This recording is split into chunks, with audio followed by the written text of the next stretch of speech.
Olá para você que nos acompanha aqui pela TV comunitária, pelo portal bancariosdf.com.br e pelas redes sociais do Sindicato dos Bancários de Brasília. Eu sou a Janaína Scartazini e está no ar mais um programa TV Bancários.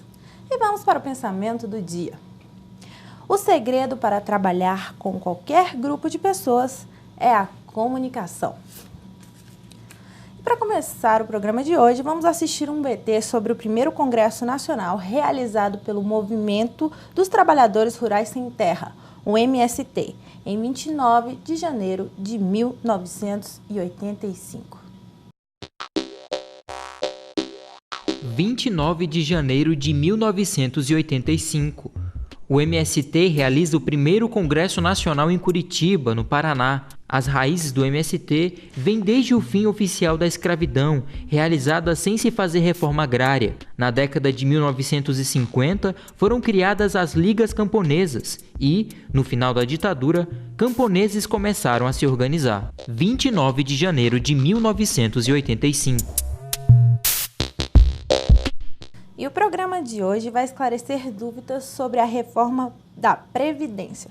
O nosso convidado é Antônio Queiroz, que, além de diretor de documentação do Departamento Intersindical de Assessoria Parlamentar, o DIAP, é analista político. Seja bem-vindo, tudo bem? Tudo bem, como é que vai, Janine? Ótimo. Então, Antônio, é verdade que o governo pretende anunciar uma reforma da Previdência? É verdade, a presidente da República já anunciou as bases dessa reforma na primeira reunião do Conselho de Desenvolvimento Econômico e Social do governo, com a presença de integrantes da sociedade, e lá sinalizou claramente que haveria uma nova reforma da Previdência, instituindo idade mínima para os segurados do INSS. Atualmente, a Constituição estabelece uma idade, um tempo de contribuição de 35 anos para homem e de 30 anos para mulher, mas não prevê a exigência de idade mínima. Portanto, alguém que começou a trabalhar a partir dos 16 anos e concluiu esse tempo de contribuição aos 30 anos mulher ou aos 35 homem, ele estaria, no caso do INSS, habilitado a requerer o seu benefício previdenciário. Entretanto, o governo do Fernando Henrique, para burlar essa regra constitucional e instituir indiretamente uma idade mínima, adotou o chamado fator previdenciário, que é uma fórmula que considera expectativa de sobrevida do segurado no momento que ele pede a sua aposentadoria, o seu tempo de contribuição e a sua idade.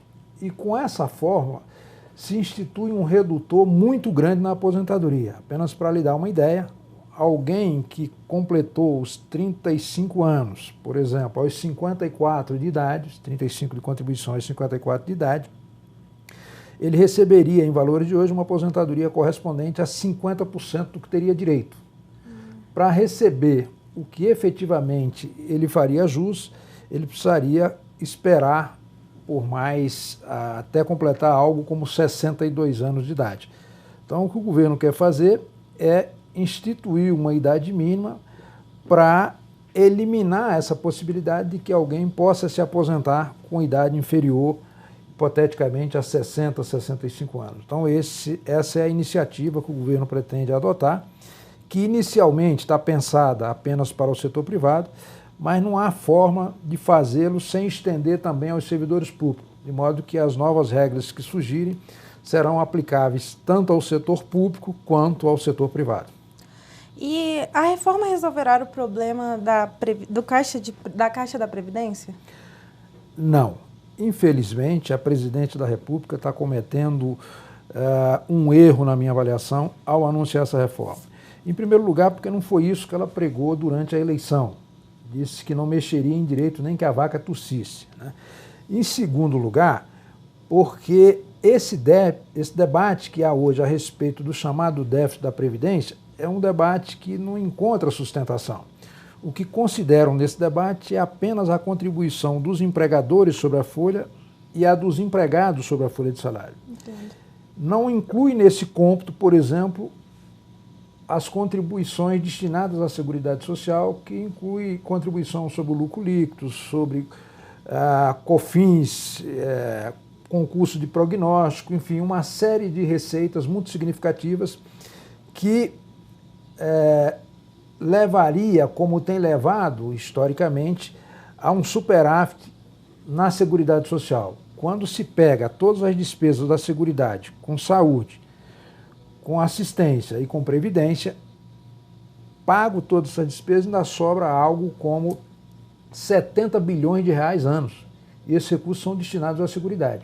Então, por que fazer o cálculo da Previdência apenas considerando a contribuição do empregador sobre a folha e do empregado e desconsiderando esses aspectos? É porque há aí um interesse de mercado em se apropriar desse mercado muito significativo, que é o mercado previdenciário.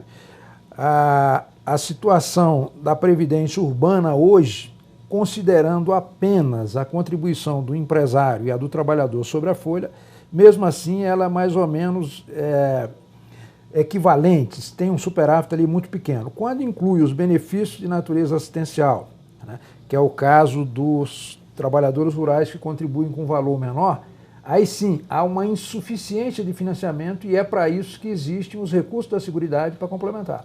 De modo que fazer essa reforma agora, na minha avaliação, é um tiro no pé. Ela não vai produzir os resultados esperados pelo governo, dificilmente passará no Congresso e nem vai atender às expectativas do mercado. Então haverá uma frustração dupla. A do mercado, que vai criticar o governo por não ter tido força política para implementar, e a dos trabalhadores, que serão prejudicados, ou pelo menos há uma ameaça de que essa reforma possa ser implementada. Então é, na minha avaliação, profundamente inoportuna essa iniciativa. Tá. Então, Antônio, mas existe um ambiente para aprovação de uma reforma da Previdência ou não? Pois é, de fato, o Congresso hoje não encontra ambiente para aprovação dessa reforma. Em primeiro lugar, porque a base social do governo será fortemente afetada. Os movimentos sindicais, sociais e os trabalhadores, de um modo geral, que compõem a maioria da sociedade brasileira.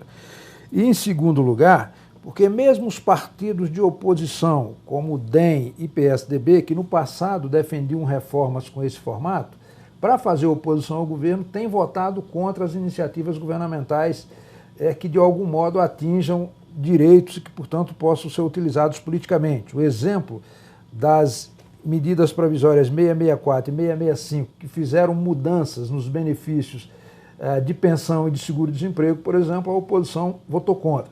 De modo que não há, de parte dos partidos que dão sustentação ao governo, disposição para votar essa matéria, porque isso vai de encontro aos anseios da base social de um lado, e de outro a própria oposição, que ideologicamente tem identidade com esse tipo de programa, para fazer oposição ao governo, não dará o voto favorável a essa matéria.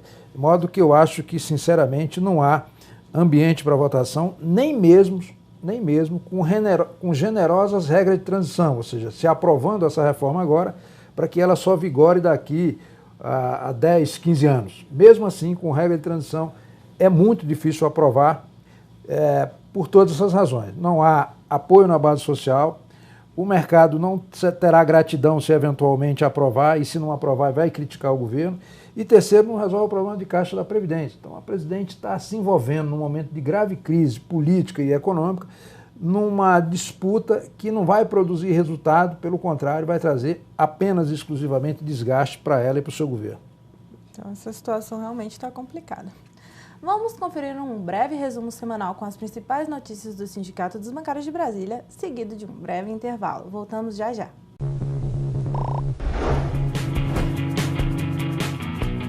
Olá, está começando aqui mais um resumo semanal, direto da redação do Sindicato dos Bancários de Brasília, e a primeira notícia que eu separo é que nem a forte chuva do último sábado atrapalhou a animação dos folhões do Bloco Sovaco na Asa. O sábado 23 de janeiro ficará marcado pela animação contagiante dos bancários e bancárias durante o tradicional Bloco Sovaco da Asa, que contou com o apoio do sindicato pelo segundo ano consecutivo. Com uma área coberta no local da festa, reservada à categoria, bancários de Brasília caíram na folia ao som de marchinhas de carnaval e muita música. Segundo a Polícia Militar, ao longo do dia passaram cerca de 45 mil foliões no bloco.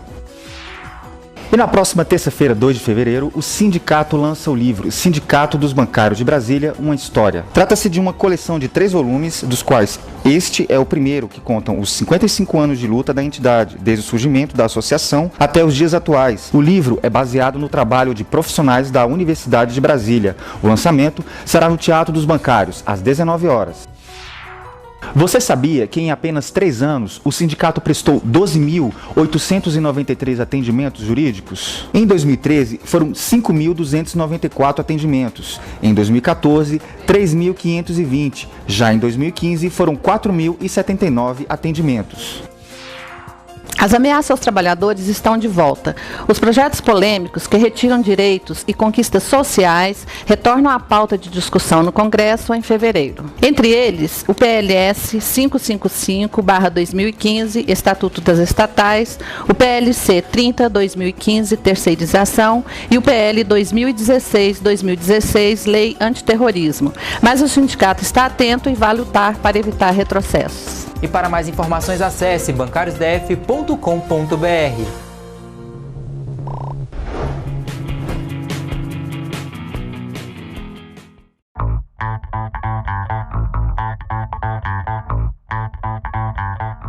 Além do programa TV Bancários, que é transmitido ao vivo todas as sextas-feiras, às 14h30 na TV Comunitária, você também pode assistir às reprises do nosso programa. Confira os dias: domingo, às 16h30, segunda, às 13 horas, terça, às 23 horas, quarta, às 13 horas, quinta, às 18 horas, sexta, às 22h30 e sábado, ao meio-dia. E no portal do sindicato você pode assistir outros programas clicando na aba TV Bancários.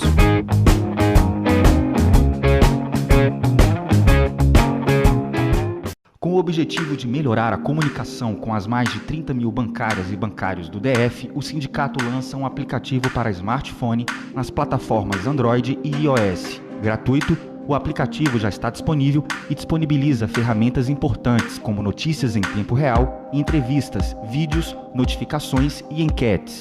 Em breve, o aplicativo vai contar com serviço de sorteio de cortesias para o Teatro dos Bancários e outros eventos realizados pelo sindicato. Para participar das enquetes e dos sorteios, é necessário criar um login e senha, disponível na parte superior à direita. Essas duas funcionalidades estarão disponíveis apenas para bancários sindicalizados. A criação do aplicativo faz parte das comemorações dos 55 anos do sindicato, celebrado em 22 de setembro. No dia 2 de fevereiro, a diretoria do sindicato convida as bancárias e bancários para o lançamento do livro Sindicato dos Bancários de Brasília, uma história. Trata-se de uma coleção de 3 volumes. Esse primeiro livro conta os 55 anos de luta da entidade, desde o surgimento da associação que deu origem ao sindicato, em 1960 até os dias atuais. O livro é baseado no trabalho de pesquisa de uma equipe de profissionais da UNB. O lançamento será no dia 2 de fevereiro, às 19 horas, no Teatro dos Bancários. Agora quem assiste o programa TV Bancários pode enviar sugestões de pauta e perguntas para os nossos convidados. Nossos contatos são tv@bancariosdf.com.br. Anote também o número do nosso WhatsApp, 61 7818 7251. Participe!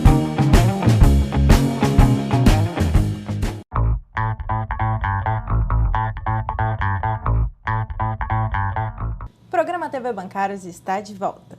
E chegou a hora do quadro Além de Bancária Eu Sou. Hoje vamos conhecer a bancária Vivi Leite, que além de ser bancária do Banco do Brasil, é escritora. Veja aí.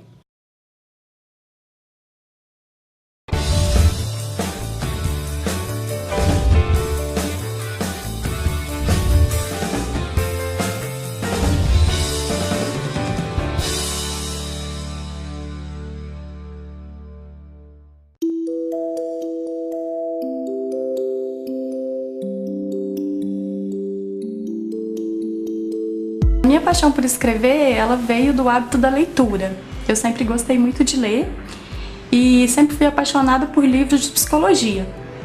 E depois disso eu comecei a escrever, primeiramente sobre comportamento humano, relacionamento.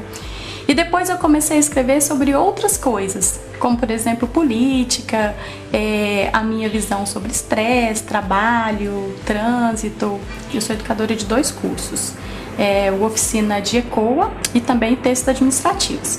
E sempre nas minhas turmas eu levo textos meus para incentivar os alunos, principalmente na produção de textos administrativos, onde eles precisam apresentar textos escritos. Então eu utilizo também essa minha função de escritora nesse momento.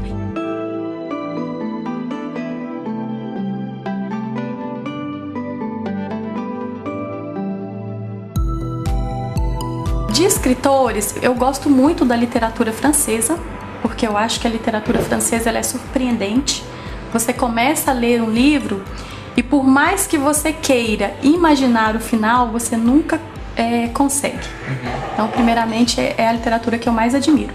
Depois disso, eu gosto de escritores portugueses, gosto dos clássicos, José Saramago, por exemplo, Camões, que apesar de serem leituras consideradas difíceis, eu acho que são leituras que abrem muito a mente dos leitores.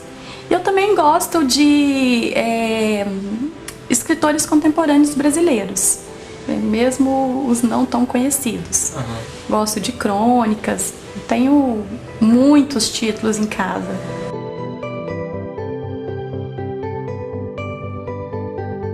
A minha cama. Porque é na cama que você começa a repensar sobre o seu dia, é na cama que você faz uma avaliação do que foi bom, o que foi ruim. Então, geralmente é lá que eu escrevo. Eu tenho geralmente 12 livros que eu sempre deixo na cabeceira da cama, que eu vou lendo simultaneamente. E de acordo com a minha inspiração, eu escolho algum livro e na hora da leitura eu começo a pensar em alguma coisa que eu possa escrever.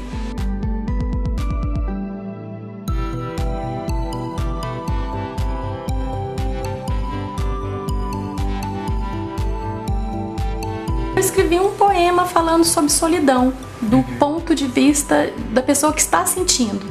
Então, que embora você esteja em cidades cercadas de carro, de pessoas, você tenha 1000 amigos no Facebook, você tenha vários seguidores no Instagram, a sensação de solidão ela é íntima, ela é pessoal, ela é interna, ela não depende necessariamente das coisas que te cercam, mas daquilo que está dentro de cada um.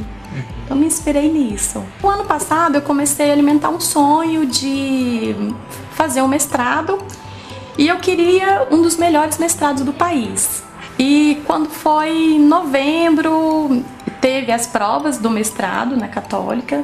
Depois eu fiquei muito feliz de ter passado. Depois fui para a entrevista, não sabia se ia passar, saí da entrevista sem realmente saber o resultado. E fiquei muito feliz quando saiu a lista dos aprovados. E eu começo já daqui, na próxima semana, já começam as aulas do mestrado em economia. Gosto de desafios diferentes e com certeza já estou pensando no doutorado que não vai ser nenhuma dessas áreas que eu estudei até agora. Mas eu acho que a felicidade, ela não pode ser uma ditadura e ela não é igual todo o tempo. Então, às vezes, o que te faz feliz hoje não vai te fazer feliz amanhã, porque você é uma pessoa diferente hoje, você vai ser uma pessoa diferente amanhã. Então, o meu objetivo é não perder o que vai me deixar feliz no presente e no futuro. Então, com certeza, eu vou estar fazendo coisas diferentes e tendo momentos de tristeza, como as pessoas normais devem ter, mas sendo na maior parte do tempo feliz.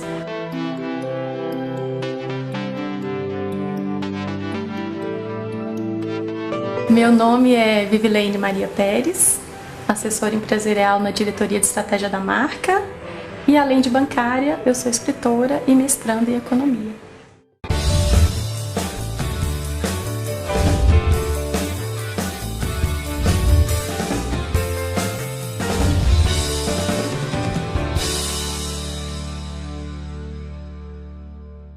Ótimo trabalho, Vivileine.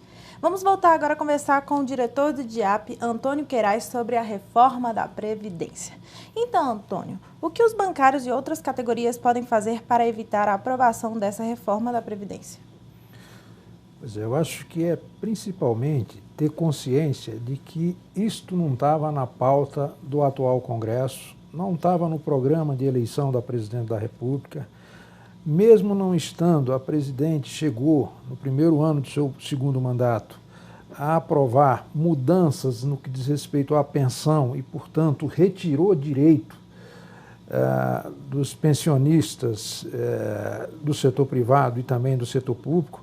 Apenas para dar um exemplo, a reforma que resultou na mudança das pensões retirou a condição de carência, a inexistência de carência para efeito de concessão desse benefício. Ora, a pensão é um benefício de risco, ninguém tem controle sobre a sua própria vida. De repente pode lhe acontecer algo, adoece, sofre um acidente, etc., vem a falecer e, portanto, não tem que ter carência para deixar benefício para os seus dependentes.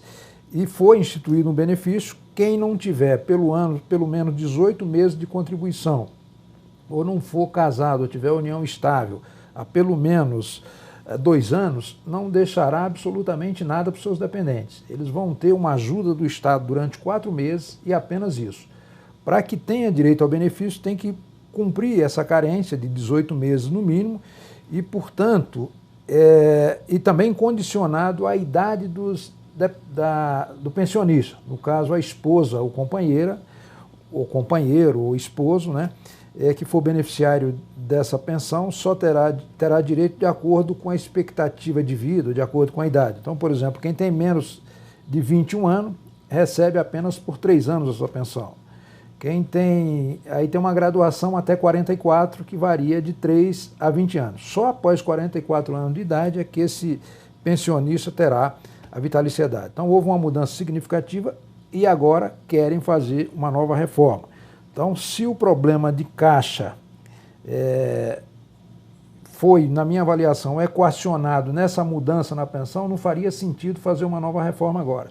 E, além do mais, os bancários, os trabalhadores de um modo geral, podem argumentar que esta iniciativa é uma contradição, porque no ano passado também o Congresso aprovou e a presidente da República sancionou uma mudança no chamado fator previdenciário, para permitir que aqueles trabalhadores que começaram a trabalhar mais cedo pudessem se aposentar recebendo a integralidade do benefício a que teria direito antes de uma idade mínima que o fator mais ou menos exige por conta daquelas 3 exigências, tempo, expectativa de sobrevida, idade no momento da aposentadoria e tempo de contribuição, seria algo como 62 anos de idade. Então se aprovou em lugar ou como alternativa ao fator as fórmulas 85-95.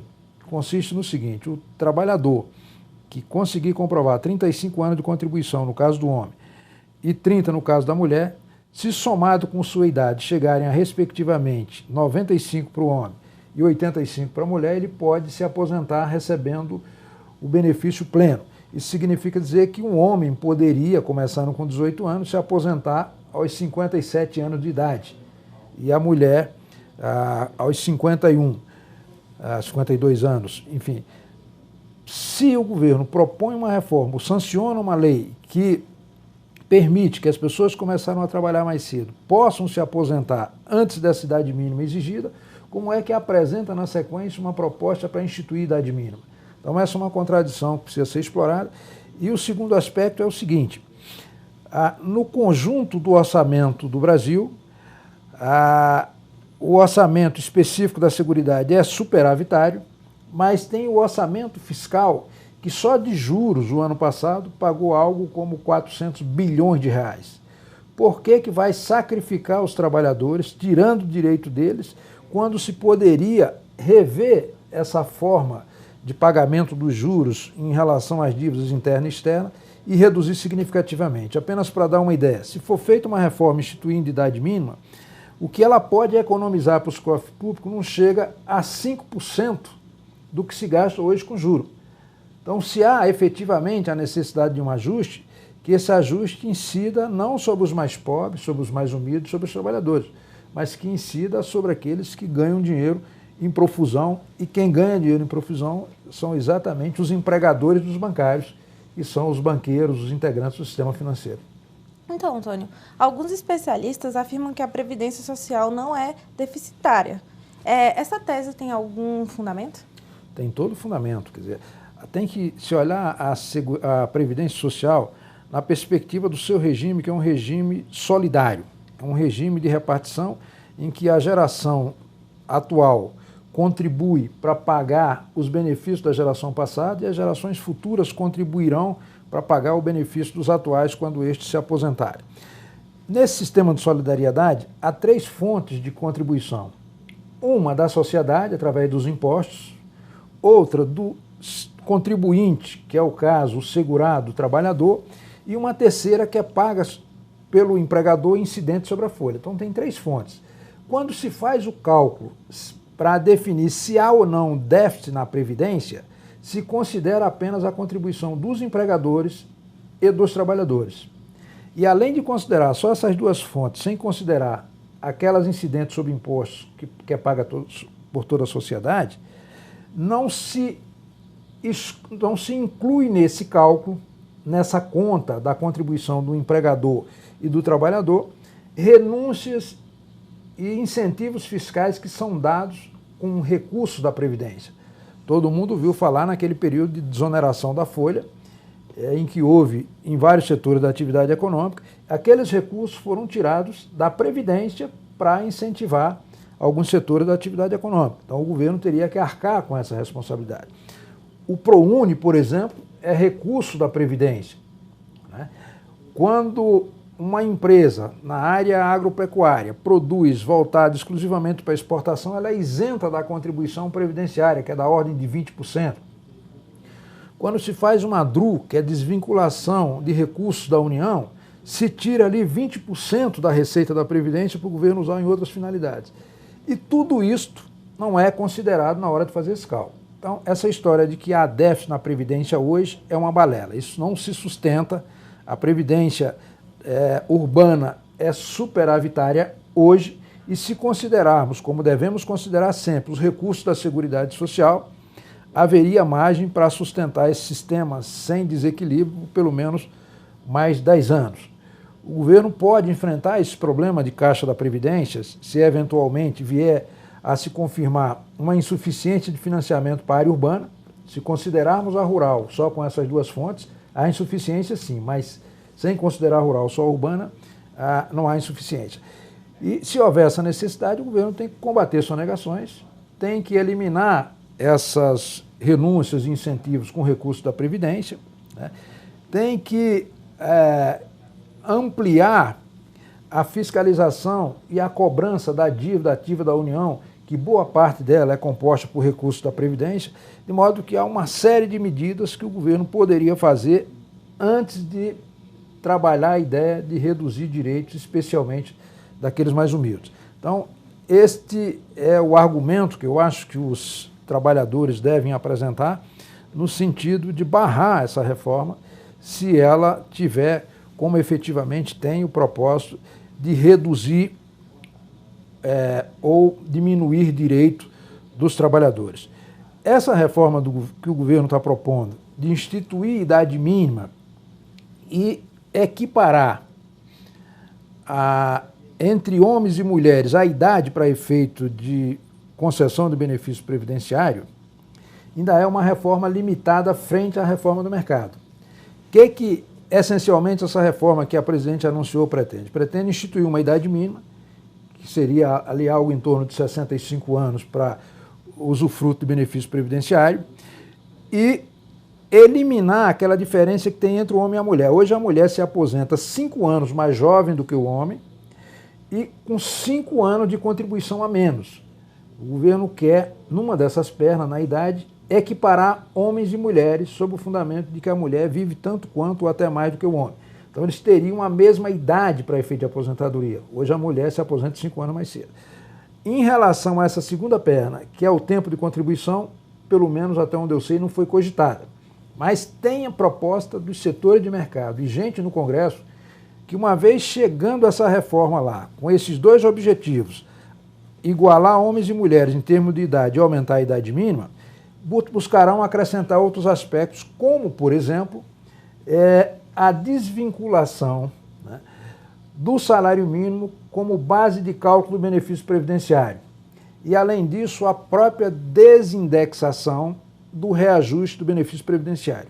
Hoje existe uma lei que assegura que o benefício previdenciário, sempre em janeiro, terá reposição do seu poder de compra e utiliza-se para isso o INPC. A proposta de mercado é que o valor previdenciário não seja indexado nem ao salário mínimo e nem haja essa vinculação automática para efeito de reajuste, de modo que seria uma perda muito mais abrangente do que o que está sendo proposto. Se o que está sendo proposto já consideramos de necessário, inconveniente, inadequado, porque não se faz uma reforma dessa sem antes resolver outros problemas que poderiam ser resolvidos sem atingir os mais pobres. E principalmente, sem debater longamente com a sociedade durante a campanha eleitoral. O cidadão, o eleitor, ele é o titular do poder. Quando ele vota em alguém, ele o faz com base num programa, com exigência de prestação de contas e alternância no poder. Então tem que haver um debate amplo. Se alguém quer fazer reformas que tire direito, tem a obrigação, como representante, né, de, ao longo do debate, dizer que vai fazer essa reforma. E não foram ditas durante a campanha eleitoral por nenhum dos candidatos a presidente da República que faria essa reforma. De modo que é profundamente tranquila a ação das entidades no sentido de combater essa reforma, porque ela não foi debatida com a sociedade e, principalmente, é injusta com o mais humilde, porque tem uma série de outros gargalos que podem ser resolvidos e equacionados antes de se necessitar mexer ou tirar direito dos mais humildes, dos mais pobres. Entendo, realmente tira o direito dos trabalhadores, dos mais humildes. Mas então, Antônio, você tem mais alguma consideração para fazer sobre esse tema, dar sua opinião, sugestão aqui no programa? Pois é, eu acho que os trabalhadores devem ficar absolutamente atentos em relação a esse risco da reforma, tem que reagir fortemente e deixar claro para o governo que não há razão para dar sustentação a um governo que vai aplicar uma agenda de mercado e não uma agenda dos trabalhadores, porque essa base social é composta essencialmente de trabalhadores, e também ficar muito atento para o risco de reforma trabalhista. O setor empresarial teve um crescimento na sua participação no Congresso na última eleição, vem com muita força agora para flexibilizar, reduzir ou eliminar direito trabalhista, só não fez isto em 2015 porque ainda estava em vigor as desonerações. Agora, como o governo não tem mais margem fiscal para compensar os empresários, para que mantenham sua margem de lucro sem mexer nos benefícios sociais e nos direitos dos trabalhadores, eles certamente virão para cima dos direitos dos trabalhadores com muita força e os sindicatos precisam estar articulados, presentes, etc. É bom as lideranças e os militantes terem clareza que em momento de bonança, em momento de crescimento, as lideranças são protagonistas por natureza, não precisam necessariamente de mobilização da base. No momento de crise é o contrário, só tem condições de enfrentar o poder econômico se tiver uma base de sustentação muito forte. E para isso tem que se legitimar perante a base, mobilizando, esclarecendo e chamando a atenção para os seus direitos. Cidadão não deve abrir mão de direito. Direito não se entrega, ainda mais quando se abre mão do direito, sabe-se que ele não vai para políticas públicas para atender aos não trabalhadores ou necessitados. Ele se converte para fortalecer e ampliar o chamado superávit primário e, portanto, vai para a mão de banqueiros, de rentistas. De modo que é absolutamente legítima essa ação, não apenas legítima, como necessária essa ação de resistência em relação a essa investida sobre os direitos trabalhistas e previdenciários. Sim, Antônio, muito obrigada. E vamos conferir agora o quadro Pelas Ruas. Hoje vamos conhecer a história de Maria da Glória, que é vendedora de balas de coco.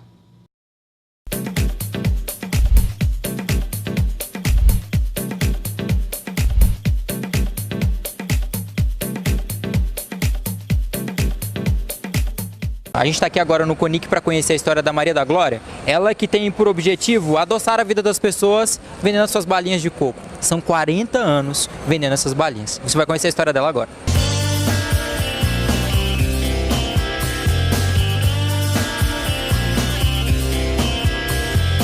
Eu levanto 4 horas da manhã, eu e meu esposo, né? Tem de ajeitar e começa a fazer as balas. Mais ou menos umas 3 horas de serviço, das 4 até umas 7 horas. Aí quando é 8 horas a gente acaba, né? Aí 9 horas a gente sai de casa e vem pro pramo. Trabalho também nas feiras, né? Eu trabalho de segunda a segunda. Mas não sinto cansada, é um prazer vender minhas balas, o povo fala, ai Glória, que delícia, é tudo de bom pra mim. Eu gosto de olhar pra pessoa, a pessoa sorri pra mim, eu sorri pra pessoa, eu sou feliz.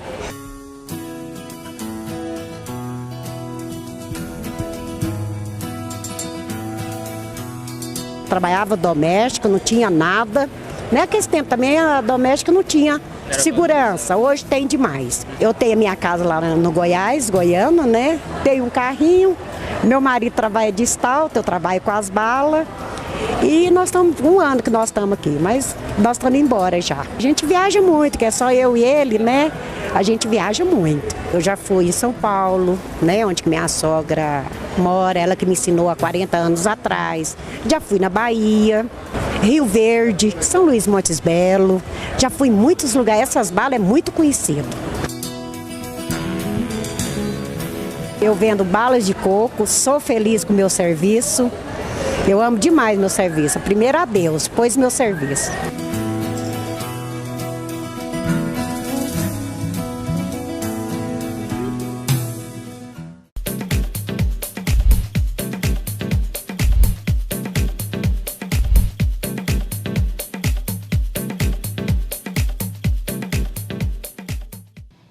Foi mais um programa TV Bancários aqui na TV Comunitária. Agradeço novamente a presença do Antônio Queiroz, diretor do DIAP, e a você que nos acompanhou.